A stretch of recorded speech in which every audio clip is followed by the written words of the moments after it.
I try very hard to be a positive person. I make every effort to evaluate even the negative in trying to find a positive. Notice, I said I make every effort because I'd be lying if I didn't acknowledge that sometimes it takes a lot of effort to overcome the frustrations, disappointments, and the negativity that life can throw at us.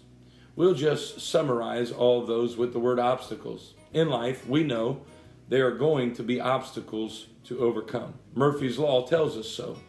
Murphy's Law states that anything that can go wrong will go wrong. If you go today to murphyslaw.com, there is an actual website. This site adds some humorous corollaries to the law. Here are a few of those corollaries. If anything just can't go wrong, it will anyway.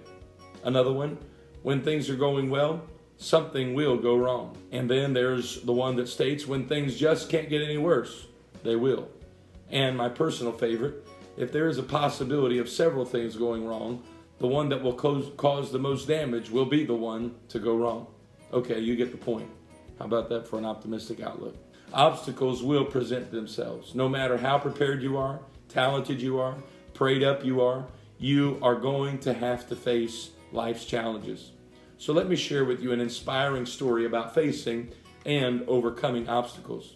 Few stories are more inspiring than that of the story of Wilma Rudolph. She was born prematurely, and doctors did not expect her to survive.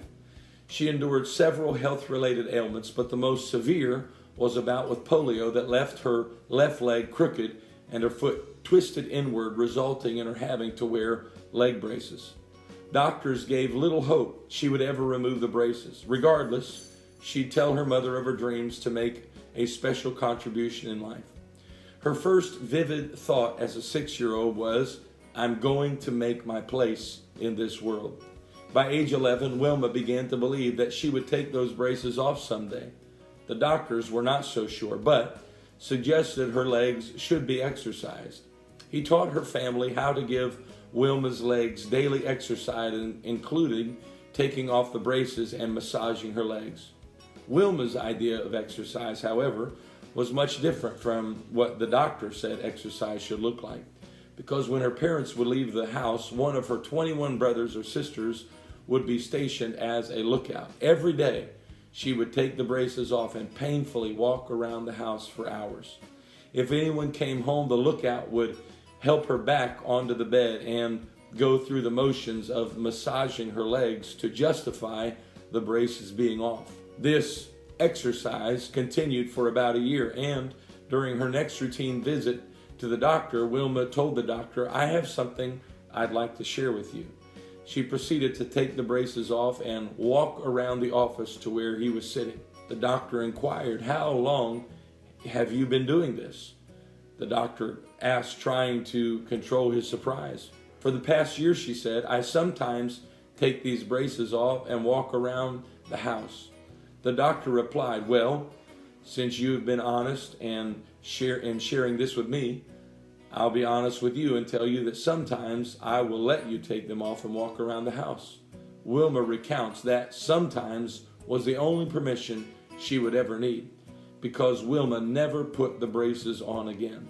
As Wilma turned 12, she finally discovered what it was to run and jump and play. She quickly decided that she would conquer anything having to do with girls' athletics. Not only did Wilma throw off the braces and overcome the obstacles of being told that she would never walk in her life, not only did she crush the obstacle of merely existing with a handicap, not only did she excel as a high school athlete in multiple sports, but when Wilma walked on the stadium field for the 1960 Summer Olympics in Rome, she would turn in not one, not two, but 3 electrifying performances, breezing to easy victories in the 100-meter, the 200-meter dash, and anchoring the United States women's team to a first-place finish in the 400-meter relay.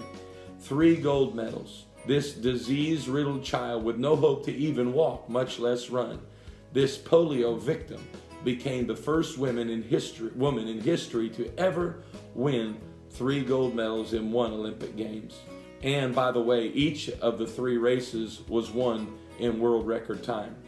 Here was her advice for overcoming obstacles, no matter how great those obstacles might be. Number one, don't assume the worst. Second, live in the moment. Take the pressure off of tomorrow. Third, talk to someone. Get help from someone, because isolation can be dangerous. And I would interject that we should include talking to God here. Fourth, never accept defeat. And then number five, don't just stare at the obstacle, do something.